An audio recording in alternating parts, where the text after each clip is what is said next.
DYN11 transformer တွေမှာ primary ဘက်မှာ delta ဖြစ်ရတဲ့အကြောင်းရင်း၃ခုရှိပါတယ်။အကြောင်းရင်းတစ်ခုကတော့ star side ဘက်မှာဖြစ်ပေါ်လာတဲ့ R4 current တွေကို primary system ဘက်ကို R4 current အဖြစ်မရောက်စေချင်လို့ဖြစ်ပါတယ်။ delta star transformer တွေမှာ star side မှာစီးတဲ့ R4 current ဟာ delta side ဘက်ကို R4 current အဖြစ်မကူးပြောင်းသွားပါဘူး။ဥပမာ star ဘက်မှာ R phase မှာ R4 ဖြစ်တယ်ဆိုပါစို့R4 current ဟာ R phase နဲ့ 4 point ကြားမှာပုံမှာပြထားတဲ့အတိုင်းလှည့်ပဲစီးဆင်းနေပါတယ်။ဒါပေမဲ့ဒီ R4 current ဟာ delta ဘက်မှာတော့ R4 current အနေနဲ့မဟုတ်တော့ဘဲ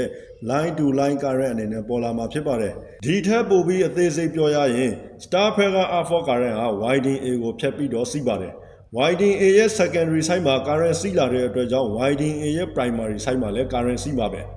winding A ရဲ့ primary side ဟာ delta connection အထက်မှာ red phase နဲ့ yellow phase ကြားမှာချိတ်ဆက်ထားပါတယ်။ဒါကြောင့် primary ဘက်မှာ line to line current အနေနဲ့ပဲစီးတာဖြစ်ပါတယ်။ဒါကြောင့် delta star connection ဟာ consumer ဘက်မှာဖြစ်ပေါ်လာတဲ့ R4 problem ကို medium voltage ဘက်မှာ impact မဖြစ်အောင်ကာကွယ်တားဆီးထားပါတယ်။ primary ဘက်မှာ delta ထားရတဲ့နောက်ထပ်ရည်ရွယ်ချက်ကတော့ consumer ဘက်မှာဖြစ်ပေါ်နေတဲ့ imbalance load ကို medium voltage ဘက်မှာသက်ရောက်မှုမရှိစေရန်အတွက်ဖြစ်ပါတယ်။ဥပမာ star ဘက်မှာ line A တစ်လိုင်းထဲမှာပဲ100 ampere စီးနေတယ်ဆိုပါစို့ဒီနေရာမှာတွက်ရလွယ်အောင် transformer 10 ratio ကို1လို့ထားပြီးတော့ transformer loss ကိုလည်း neglect လုပ်ထားပါမယ်။ star ဘက်က line A တစ်လိုင်းထဲမှာပဲ100 ampere စီးနေတဲ့အခါ delta ဘက်မှာ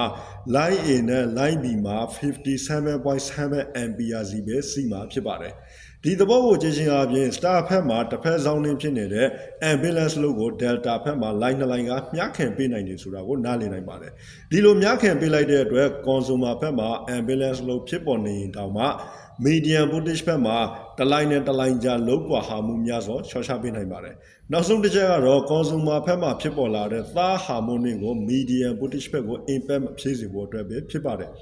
primary ဘက်မှာ delta connection ပြုလုပ်ထားခြင်းအပြင် consumer ဘက်ကဖြစ်ပေါ်လာတဲ့ third harmonic current တွေဟာ delta connection ထဲမှာပဲလှည့်ပဲစီးဆင်းနေမှာဖြစ်ပါတယ်။